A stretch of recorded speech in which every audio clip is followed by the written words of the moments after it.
جو شخص مسجد کی تعمیر میں، مسجد کی تزئین میں، مسجد کی دیکھ بھال میں، مسجد کی صفائی ستھرائی میں، مسجد کی آباد کاری میں، مسجد کی حفاظت میں آپ کو مصروف دکھائی دے، فرمایا گیا اس کے ایمان کی گواہی دے دو۔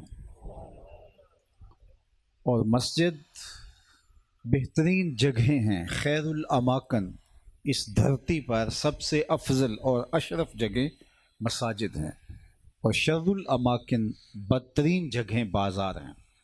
حکم دیا گیا بازار دیر سے جاؤ اور جلدی واپس پلٹ آؤ، مسجدوں میں جلدی جاؤ اور دیر سے واپس آؤ۔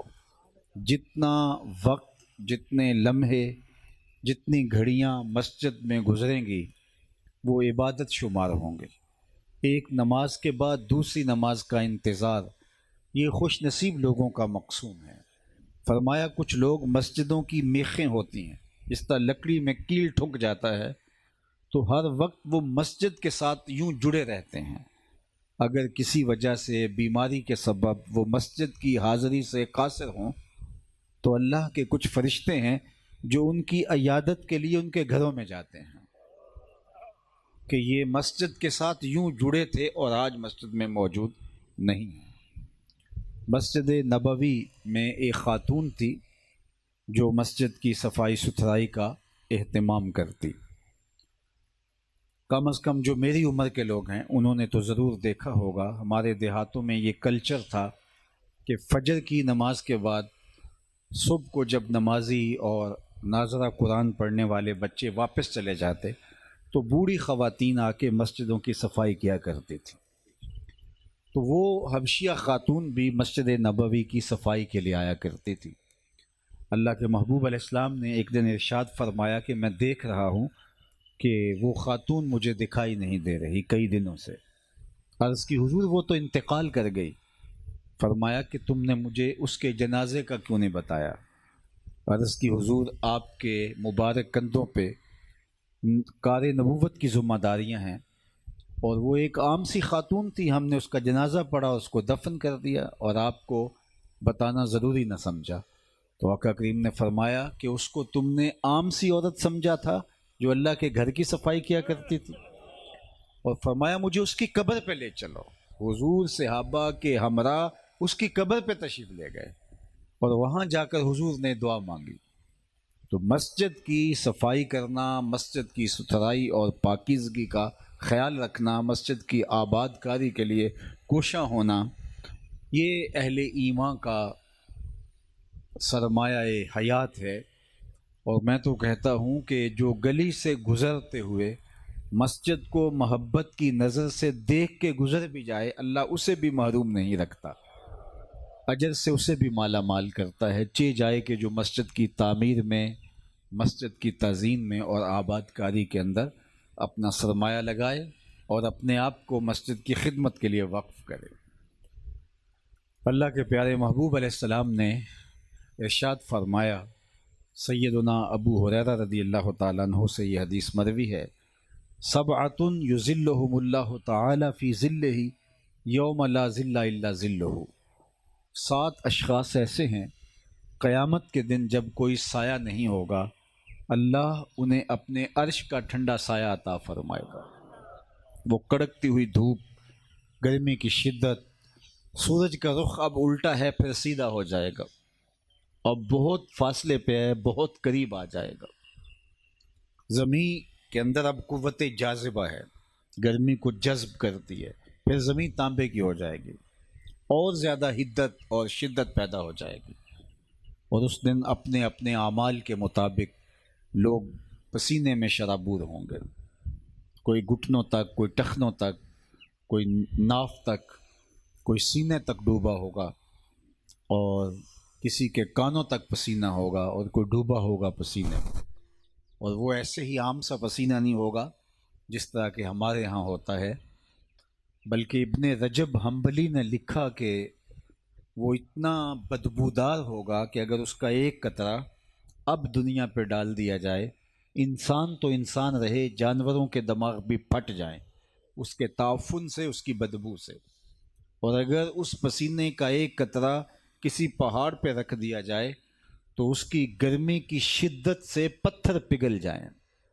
ایسے پسینے میں لوگ اس دن جکڑے ہوئے ہوں گے، لیکن 7 اشخاص ایسے ہوں گے اس ماحول کے اندر کہ جب لوگ قبروں سے برہنہ اٹھائے جائیں گے اور کوئی سایہ نہیں ہوگا، سورج کا رخ سیدھا ہوگا، زمین تانبے کی ہوگی اور پسینے کی آگ میں لوگ جل رہے ہوں گے۔ 7 قسم کے لوگ ایسے ہیں اللہ جنہیں اپنے عرش کا ٹھنڈا سایہ عطا فرمائے گا۔ ان میں سے پہلا شخص امام عادل، عادل حکمران جو عدل و انصاف کے ساتھ حکومت کرتا ہے، لوگوں کی ضروریات کا خیال کرتا ہے۔ یہ ذمہ داری جو بطریق احسن نبھاتا ہے اس کا اجر کتنا بڑا رکھا گیا ہے، اس کا ذکر پہلے نمبر پہ کیا گیا۔ اور جس نے لوگوں پر ظلم کیا، جور و تعدی کے ذریعے لوگوں کے حقوق سلب کیے، تو قیامت کے دن جو اس کا حال ہوگا الیاذ باللہ، تو فرمایا کہ پہلا وہ شخص کہ جس نے عدل کے ساتھ انصاف کے ساتھ حکومت کی، تخت و تاج کی ذمہ داریوں کو انصاف کے ساتھ نبھایا اور لوگوں کے لیے وہ اللہ کی رحمت کا گھنا سایہ بن گیا، اللہ قیامت کے دن اسے اپنے عرش کا ٹھنڈا سایہ عطا فرمائے گا۔ الملک یدوم بالکفر ولا یدوم بالظلم، ملک کفر کے ساتھ تو قائم رہ سکتے ہیں لیکن ظلم کے ساتھ قائم نہیں رہ سکتے۔ جب ظلم اور جور عام ہو جائے تو پھر تباہی اور بربادی مقدر بن جاتی ہے۔ تو پہلا شخص جس کو اللہ یہ اعزاز دے گا وہ امام عادل ہے۔ اس پر بہت کچھ کہا جا سکتا ہے، اور آج کی تاریخ میں جو ہمارے حالات ہیں اور پوری دنیا کے حالات ہیں وہ آپ کے سامنے ہیں۔ ہم یہاں اگر دیکھیں تو کس جور و ظلم کا شکار ہیں، اور آج جو دنیا امن کی بات کرتی ہے، ان کی سرپرستی میں فلسطین میں کیسا جور و جبر ہو رہا ہے اور بچے ذبح کیے جا رہے ہیں۔ اپنے ملکوں میں تو انہوں نے لوگوں کو آسودگیاں دی ہیں اور ایک مصنوعی امن قائم کر رکھا ہے، لیکن حقیقت امن کا فیضان سب تک پہنچتا ہے اور وہ بغیر کسی تمیز کے سب کے لیے میسر ہوتا ہے۔ اب جو لوگ امن کا راگ الاپتے ہیں، کتوں اور بلیوں کے حقوق پر بھی بات کرتے ہیں، آج انہیں ذبح ہوتے انسان دکھائی نہیں دیتے۔ جب ظلم ہوتا ہے تو پھر معاشرے طمانینت، سکون اور راحت کے نور سے محروم کر دیے جاتے ہیں۔ آج پوری دنیا پر جو بے چینی ہے، اضطراب ہے، اتنا کچھ ہونے کے باوجود سکون اور طمانینت کا نور موجود نہیں ہے، تو وہ ظلم اور جبر کی وجہ سے ہے۔ یہ ذبح ہوتے ہوئے بچے، یہ کٹتی ہوئی اور خون بہتے ہوئے لاشیں، یہ آج اس دنیا میں کسی سے فریاد کنا اگر ہوں اور کوئی ان کی فریاد کو نہ پہنچے، ایک عدالت تو موجود ہے جہاں سے پورا انصاف ملے گا، تو اس کی سزا دنیا پہ بھی کاٹنی پڑے گی اور اصل سزا آخرت میں موجود ہے۔ تو فرمایا کہ 7 اشخاص ہیں جنہیں قیامت کے دن اللہ کے عرش کا ٹھنڈا سایہ نصیب ہوگا۔ ان میں سے پہلا امام عادل، دوسرا شخص وشاب نشأ فی عبادت اللہ، وہ جوان جس کی جوانی اللہ کی عبادت میں گزری۔ جوانی مستانی ہوتی ہے، کہتے ہیں کہ جوانی یہ چونکہ جنون کا ایک شعبہ ہے اور لوگوں نے اس کا معنی یہ نکالا کہ اب جو مرضی کر لو جوانی ہے، لیکن اللہ قیامت کے دن بندے کے قدم اپنے حضور سے ہٹنے نہیں دے گا جب تک اس سے 4 سوال نہیں پوچھ لے گا۔ ان عمر ہی فیما ابلاہ، عمر کہاں گزاری، ان شباب ہی، اس کے شباب کے بارے میں پوچھا جائے گا، فیما افنا ہو، کہ وہ کہاں برباد کر کے آیا، عمر کہاں برباد کی، جوانی کہاں گزاری۔ اس کے مال کے بارے میں پوچھا جائے گا کہاں سے کب، علم کے بارے میں پوچھا جائے گا کہ عمل کہاں تک کیا۔ تو جوانی کے بارے میں سوال ہونے والا ہے۔ اور دوسری جانب جس جوان نے جوانی اللہ کی عبادت میں بسر کی تو اللہ جل شانہ کے محبوب نے اس کے لیے کتنا بڑا اعزاز ارشاد فرمایا، کتنا بڑا اعلان کیا جو اس کو اعزاز ملے گا۔ الشاب التائب حبیب اللہ، اللہ اکبر، سن لو کتنا بڑا اعزاز ہے۔ فرمایا لوگوں جو جوان جوانی میں توبہ کرتا ہے وہ اللہ کا محبوب ہے۔ جوانی مستی کا زمانہ ہوتا ہے، لیکن جس نے اپنی آبرو پہ پہرا دیا، عصمت کو پامال نہیں ہونے دیا، آنکھوں کی حفاظت کی، اپنے آپ کو آوارگی میں مبتلا نہیں ہونے دیا، خواہشات کو بے قابو نہیں ہونے دیا، آرزوؤں کو آوارہ نہیں ہونے دیا، تمناؤں کی بے تابی کو بے لگام نہیں چھوڑا، اور اللہ اور اس کے رسول کی رضا کے سانچے میں ڈھل کر کے اپنی جوانی بسر کی، قیامت کے دن جب کوئی سایہ نہیں ہوگا اللہ اس جوان کو اپنے عرش کا ٹھنڈا سایہ عطا فرمائے گا۔ اللہ اکبر، کس نے جوانی راہ خدا میں گزاری۔ اور یہ سوال بھی ان 4 سوالوں میں سے ایک موجود ہے، ان شبابہ فیما ابلاہ، اس کو پوچھا جائے گا کہ تو جوانی کہاں گزار کے آیا ہے۔ اللہ اکبر۔ تیسرا شخص جس کو قیامت کے دن کڑکتی دھوپ میں جب سورج آگ برسا رہا ہوگا اللہ کے عرش کا ٹھنڈا سایہ نصیب ہوگا، ارشاد فرمایا وَرَجُلٌ قَلْبُهُ مُعَلَّقٌ بِالْمَسَاجِدِ، وہ شخص جس کا دل مسجدوں کے ساتھ لٹکا ہوا ہے۔ مسجد کے ساتھ جڑے ہوئے شخص کو اللہ قیامت کے دن جب کڑکتی دھوپ ہوگی اپنے عرش کا ٹھنڈا سایہ عطا فرمائے گا۔ اللہ اکبر، مسجد کی تعمیر میں لگا رہا، مسجد کی آباد کاری میں لگا رہا، مسجد کی صفائی اور ستھرائی میں لگا رہا۔ اللہ اکبر، مسجد کے صحن، ہال، برآمدے، حتیٰ کہ جوتیوں والی جگہ پر بھی صفائی کرنے سے دل صاف ہوتا ہے۔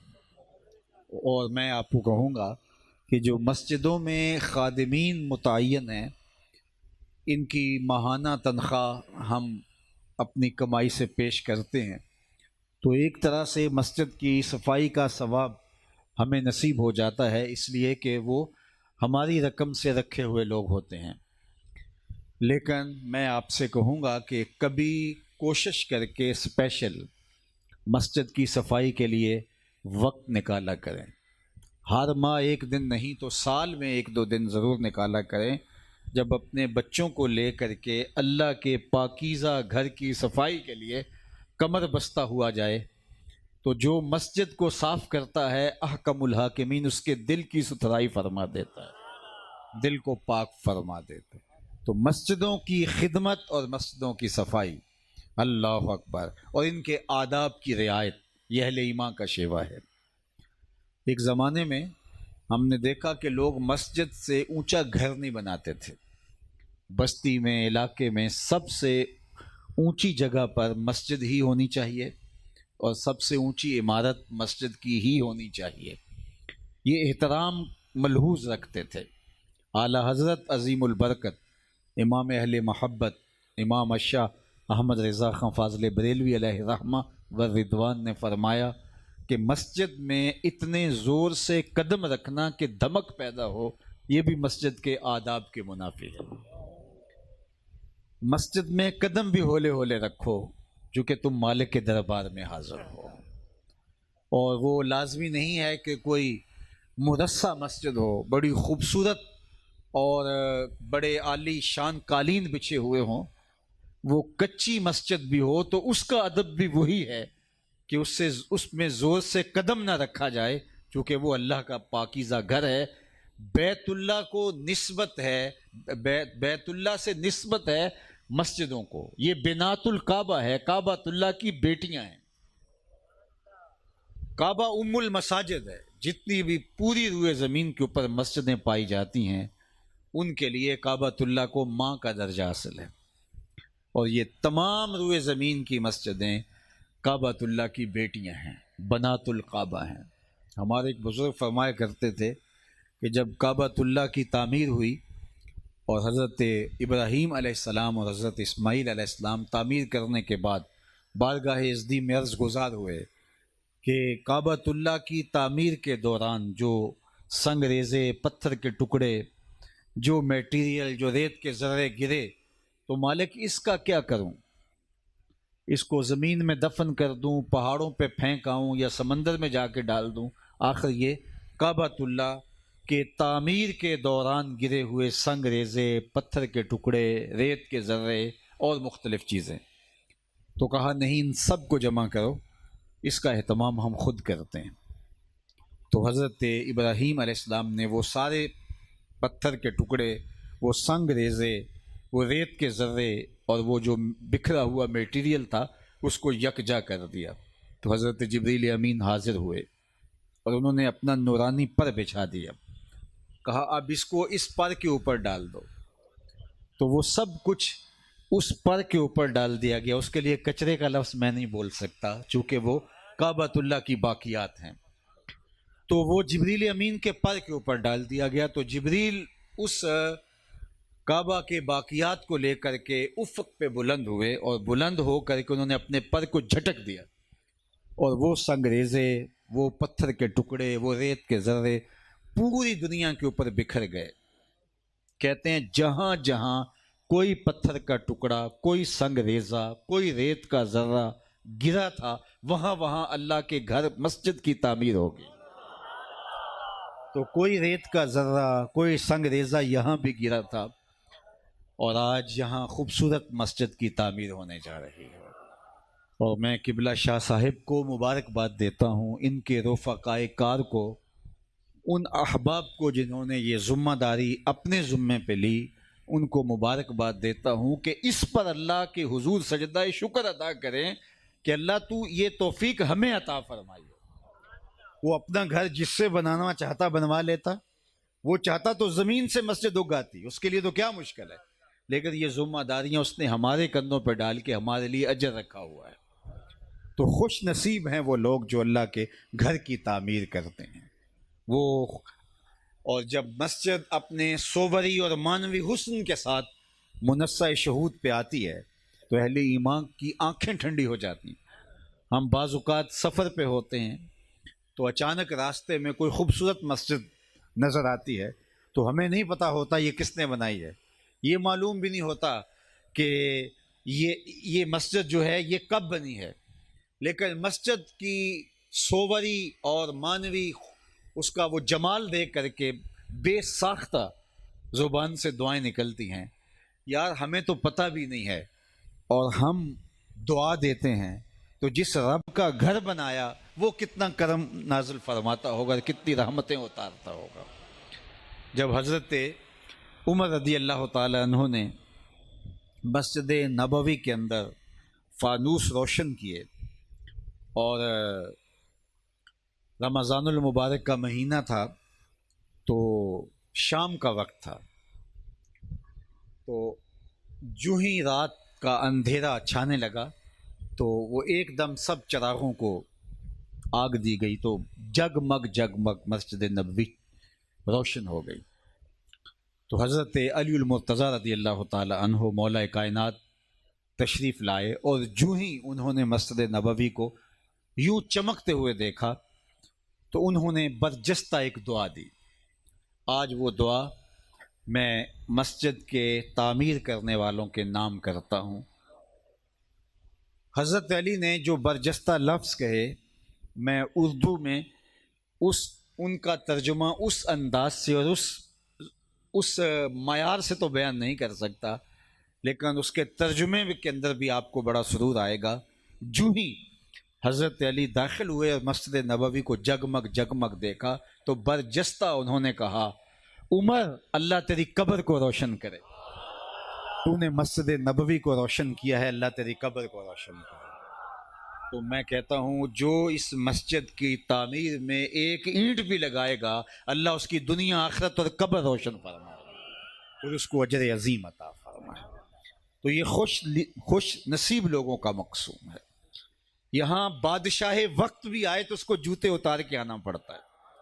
آپ بادشاہ وقت کے دربار میں آئے جوتوں سمیت جاتے ہیں، لیکن بادشاہ کو اس مسجد میں آنا پڑے کچی مسجد کے اندر بھی وہ جوتے اتار کے آئے گا. یہ اللہ کے دربار کی شان ہے، یہ اللہ کے گھر کی شان ہے.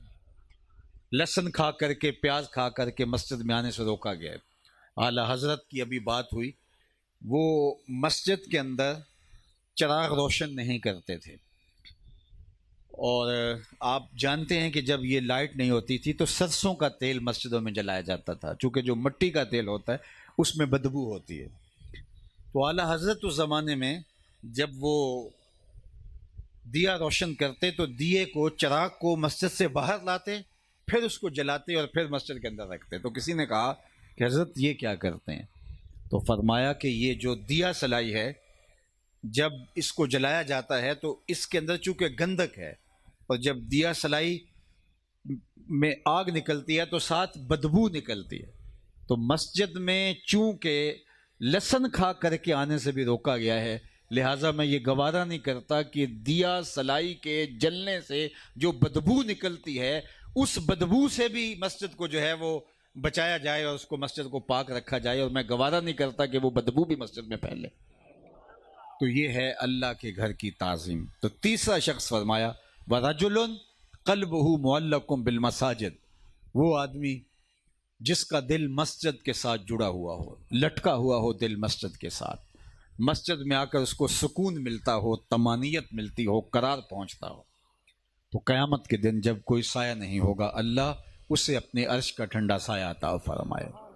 باقی چار اور اشخاص کا ذکر کیا، اجمالاً عرض کر دیتا ہوں. وَرَجُلَانِ تَحَابَّا فِي اللَّهِ اجْتَمَعَ عَلَيْهِ وَتَفَرَّقَا إِلَيْهِ، وہ دو آدمی جنہوں نے اللہ کے لیے ایک دوسرے سے محبت کی، جب وہ ملے تو اللہ کے لیے، اور جب وہ آپس میں جدا ہوئے تو تب بھی اللہ کے لیے.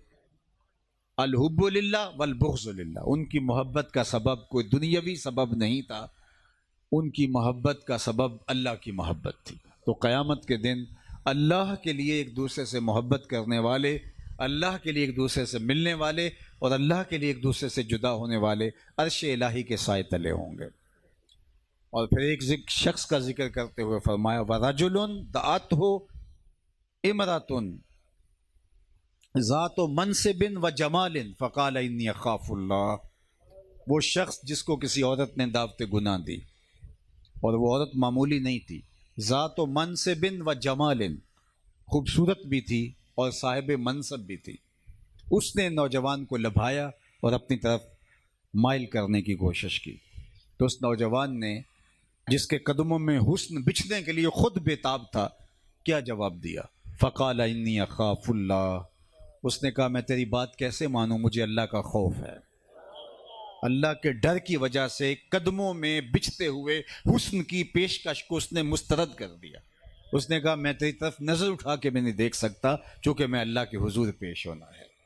اللہ، کتنا بڑا کام ہے. شباب کی جولانیاں ہوں، جوانی کا جوبن اور جوانی کا بانکپن ہو، اور پھر حسن قدموں میں بچھنے کے لیے خود بےتابیوں کا اظہار کرے، اور پھر اپنی خواہشات کو لگام کون دے، اپنی آرزوؤں کو کون روک سکے. لیکن جو لوگ اپنی خواہشات پر قابو رکھتے ہیں اللہ سے ڈر کے، پھر اللہ جل شانہ ان کو جناب یوسف علیہ السلام کے سینے کا نور عطا کر دیتا ہے. جب ساتوں دروازے بند کر کے بت کے اوپر بھی موٹا کھیس ڈال کے زلیخا بولی ہے تلک یوسف اب تو آ جاؤ نا، دروازے بھی مقفل ہیں اور اب کوئی نہیں دیکھ رہا، تو جناب یوسف علیہ السلام بولے قال معاذ اللہ، میں اللہ کی پناہ میں آتا ہوں. اور کہا کہ تو دروازے بند کر کے لوگوں کی نگاہوں سے چھپ گئی ہے، اور اپنے اس معبود باطل کو جس کے بارے میں تیرا اعتقاد ہے کہ یہ میرا خدا ہے، اس کی بے نور پتھریلی آنکھوں کے اوپر بھی کپڑا ڈال لیا ہے، کھیس ڈال کر کے اس کی نگاہوں سے بھی چھپ گئی ہے. تو میں اس کی نگاہوں سے کیسے چھپوں جو ساتویں کوٹھڑی میں بھی مجھے دیکھ رہا ہے. پھر اتنی روشنیاں برستی ہیں کہ گناہ کا تصور بھی محال ہو جاتا ہے. تو یہ یقین کہ میرا اللہ مجھے دیکھ رہا ہے، جب یہ یقین بندے کے ساتھ جڑ جاتا ہے تو پھر انسان گناہ سے بچنا اس کے لیے مشکل ہی نہیں گناہ کرنا اس کے لیے مشکل ہی نہیں ناممکن ہو جاتا ہے، اور گناہ سے بچنا اس کے لیے آسان ہو جاتا ہے، اس خیال سے کہ میرا اللہ مجھے دیکھ رہا ہے۔ یہ تصور ہمیں دیا گیا، جہاں کوئی ایجنسی نہیں پہنچتی، جہاں کوئی کیمرہ نہیں پہنچتا، جہاں کوئی خفیہ ادارے کا کوئی کارکن نہیں پہنچتا، وہاں یہ عقیدہ پہنچتا ہے کہ میرا اللہ مجھے دیکھ رہا ہے۔ بند کوٹھڑی میں بھی گناہ کرنے سے یہ عقیدہ بندے کو روکتا ہے کہ میرا اللہ مجھے دیکھ رہا ہے، میں اس کی نگاہوں سے پوشیدہ۔ ارا زبیبا نملۃ سودا، کالی رات کے اندھیرے میں کالے پتھر پر کالی چیونٹی جب چلتی ہے تو اس سیاہ رات کے اندھیرے میں اس سیاہ پتھر کے سینے پر اس چیونٹی کے مہین سے قدموں کے ساتھ جو ایک لکیر کھینچی جاتی جو تصوراتی اور وہمی کہلاتی ہے، اور جس کو آپ کسی خوردبین سے بھی نہیں دیکھ پاتے، تو ہمارا رب اس کو یوں دیکھتا ہے جس طرح دیوار چین کو دیکھتا ہے۔ تو کیا وہ ذہن کے پردے پہ ابھرنے والے خیالات سے غافل ہو سکتا ہے؟ وہ علیم بذات الصدور ہے، وہ سینوں کے چھپے ہوئے رازوں کو جانتا ہے۔ تو جب یہ عقیدہ صرف ہمارا پڑھنے اور سننے تک محدود نہیں، بلکہ عقیدہ ہمارے رویوں میں اتر گیا، طرز زندگی میں شامل ہو گیا اور ہمارے عمل کا حصہ بن گیا، عقیدہ ہم نے پی لیا، اپنے اندر اتار لیا، تو پھر نہ ہم رشوت لے سکتے ہیں چاہے میز کے اوپر سے یا نیچے سے پکڑیں، اور نہ ہم کسی کے ساتھ دھوکہ کر سکتے ہیں، نہ خیانت کر سکتی ہے ہماری آنکھ، اور نہ ہم بے رہروی کا شکار ہو سکتے ہیں، اس تیقن کے ساتھ کہ ہمارا رب ہمیں دیکھ رہا ہے۔ اللہ اکبر، یہ عقیدہ ہمارے ساتھ جڑ جاتا ہے تو پھر گناہ کرنا جو ہے وہ محال ہو جاتا ہے۔ مشکل کیا محال ہو جاتا ہے کہ میرا اللہ تو مجھے دیکھ رہا ہے اور میں اس کی نگاہوں سے پوشیدہ نہیں ہوں۔ اللہ اکبر۔ امام یافعی نے روض الریاحین میں لکھا ہے، ایک نوجوان تھا، وہ کپڑے کی دکان پہ کام کرتا تھا، ایک خاتون اس پہ فریفتہ ہو گئی اور زیادہ کپڑا خرید لیا، اور مال کے دکان سے کہا کہ میں تو وزن نہیں اٹھا سکتی، اس نوجوان کو میرے ساتھ بھیجو میرے گھر، یہ بھاری گٹھڑی چھوڑ آئے۔ وہ نوجوان اس کی نیت سے آگاہ نہیں تھا اور نہ دکاندار، تو خیر جب وہ چھوڑنے کے لیے اس کے گھر میں پہنچا تو اس نے دروازہ مقفل کر دیا اور حیا سوز لباس بھی اتار دیا اور نوجوان کو دعوت گناہ دینے لگی۔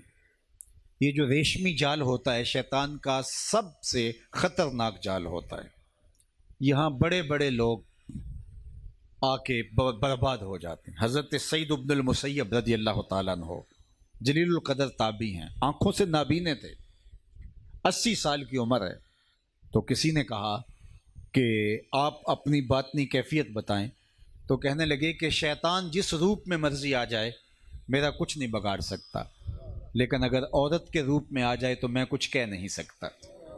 یہ کون کہہ رہا ہے؟ جو 80 سال کی عمر میں ہے۔ کون ہے؟ جو تابی ہے، جو آنکھوں سے نابینا ہے۔ تو ماں و شما کس کھیت کی مولی ہے؟ تو یہ ریشمی جال خطرناک ترین جال ہوتا ہے۔ تو نوجوان نے بچنے کی بہت کوشش کی لیکن بے سود، تو اس نے سوچا کہ کہیں میں اس کے دامے تصویر میں پھنس ہی نہ جاؤں، تو اس کے ذہن میں ایک ترکیب آئی، اس نے کہا ٹھیک ہے رکو میں ذرا واش روم سے ہو آؤں۔ جب واش روم میں گیا تو اس نے قضائے حاجت کی اور وہ غلاظت اپنے جسم کے اوپر ہی مل لی، اور جب باہر آیا تو اس عورت نے کہا جلدی نکل جا یہاں سے، تیرے تعفن سے دماغ پھٹ رہا ہے۔ لیکن وہ باہر نکل رہا تھا اور دل ہی دل میں کہہ رہا تھا مالک میرا بدن گندا ہو گیا لیکن من تو ستھرا رہا، تن میرا غلیظ ہو گیا لیکن من تو غلیظ ہونے سے بچ گیا۔ تو باہر ایک پانی کا چشمہ تھا، وہاں جا کے اس نے غسل کیا۔ امام یافعی کہتے ہیں جب تک وہ نوجوان زندہ رہا اس کے بدن سے مشک و عنبر کی خوشبو آتی رہی، اور جب وہ فوت ہو گیا لوگوں نے اس کو دفن کیا، یہ خوشبو اس کی قبر کی مٹی سے بھی آیا کرتی۔ وَشَابٌ نَشَأَ فِي عِبَادَةِ اللَّهِ، وہ جوان جس نے جوانی کو سنبھالا، اپنی جوانی کو بے آبرو نہیں ہونے دیا۔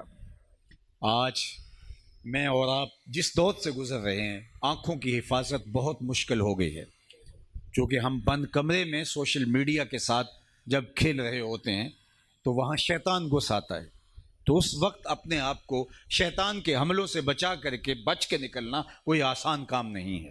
اللہ کے محبوب علیہ السلام نے ارشاد فرمایا صحابہ کو کہ کچھ لوگ ایسے ہوں گے کہ جو تہامہ کے پہاڑوں کے برابر نیکیاں لے کے آئیں گے، لیکن اللہ ان کی نیکیوں کو ہبا منصورہ بنا دے گا، ذروں کی طرح اڑا دے گا۔ عرض کی یا رسول اللہ وہ کون ہیں؟ فرمایا کہ تمہاری طرح وہ راتوں کا حصہ بھی لیں گے اور بڑے بڑے عمل بھی کریں گے، لیکن ان کی تنہائیاں پاک نہیں ہوں گی۔ جب تنہائی پاکیزہ نہیں ہوتی تو دن کے اور رات کی تنہائیوں میں کیے گئے اعمال اڑا دیے جاتے ہیں۔ آج ہر بندہ کہتا ہے عبادت میں لذت نصیب نہیں ہے۔ اگر کوئی یہ چاہے کہ اس کی عبادت میں سرور آئے، لذت اور کیفیت نصیب ہو، وہ اپنی نگاہوں کو 100% پاک کر لے، اللہ اس کو عبادت میں سرور اور لطف عطا فرما دے گا۔ وَشَابٌ نَشَأَ فِي عِبَادَةِ اللَّهِ، وہ جوان جس کی جوانی اللہ کی عبادت میں گزری۔ اور چھٹا شخص ارشاد فرمایا وَرَجُلٌ تَصَدَّقَ بِصَدَقَةٍ فَأَخْفَاهَا حَتَّى لَا تَعْلَمَ شِمَالُهُ مَا تُنْفِقُ يَمِينُهُ، وہ شخص جس نے صدقہ کیا اور اتنے مخفی انداز میں کیا کہ جو دائیں ہاتھ نے خرچ کیا بائیں کو خبر بھی نہیں ہونے دی۔ آج ہم اپنے کیے گئے صدقے ریا کی وجہ سے برباد کر دیتے ہیں۔ کسی زمانے میں ہم سنتے تھے نیکی کر دریا میں ڈال، اور اب کہتے ہیں نیکی کر فیس بک پہ ڈال۔ تو نیکیاں آج ہماری اخبار میں چلی گئیں۔